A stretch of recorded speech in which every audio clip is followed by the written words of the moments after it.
Hello, and this is Mrs. Tillman, and you are going to be making a black and white shape challenge with me today. So let's get started, and we are going to use a few tools. We're going to limit it down on this particular challenge. So we're going to start here in the shape tool. We are using Google Docs, and we're going to only use the rectangle tool, that one right there, and the oval tool. And then you may also use these various triangle tools if you would like, but those are the only shapes there. Within the callouts, you may use the 4-point star through the 32-point star, and those are the only shapes within the callouts that you may use. So we are not using arrows or equations or anything else.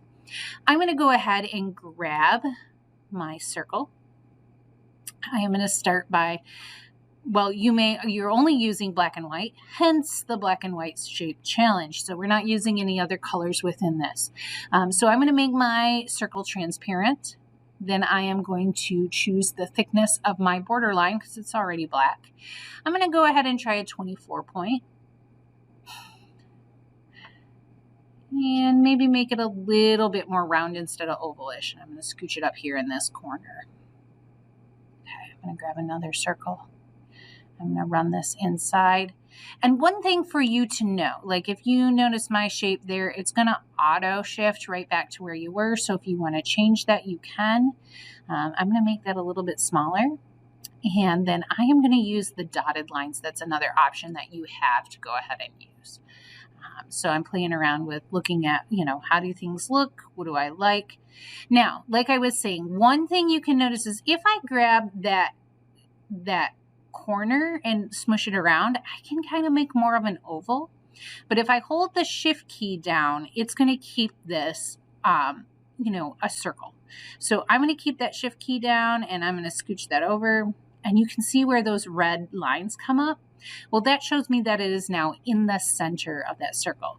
I just used Control C for copy and copied my circle, and I'm moving that back down, and I am going to go ahead and make that a 4-point line and make that border weight solid.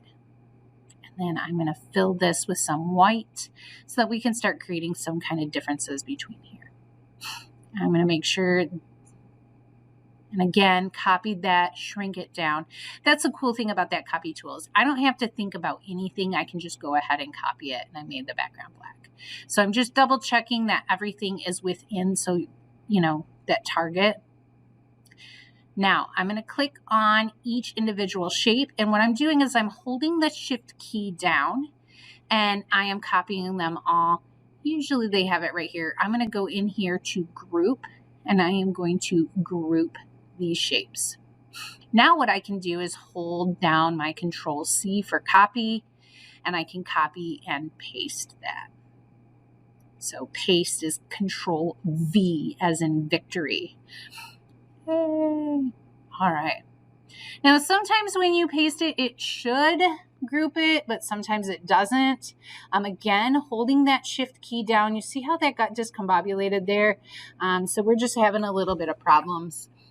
We just need to reshift. You can do, you can go back up here to the arrows, that top, or you can do Control Z and that should go ahead and bounce that back.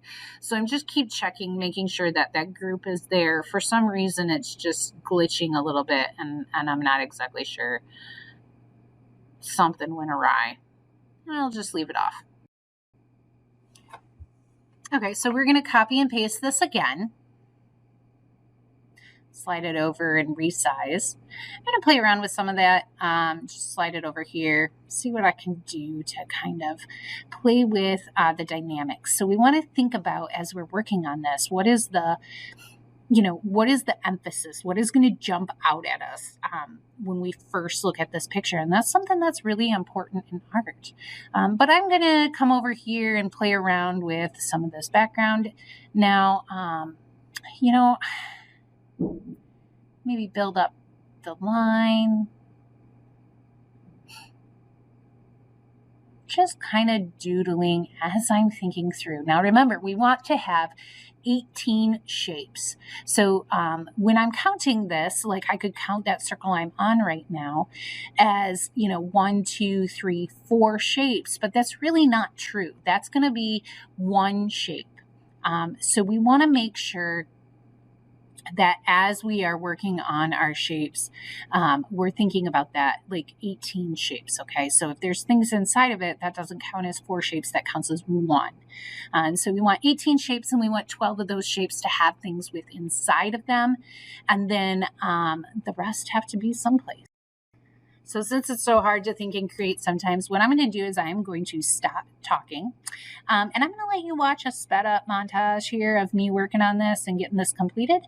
And then feel free to email me or mention anything if you have any other comments, if you would like to know how I did something. So, all right. Ciao for now.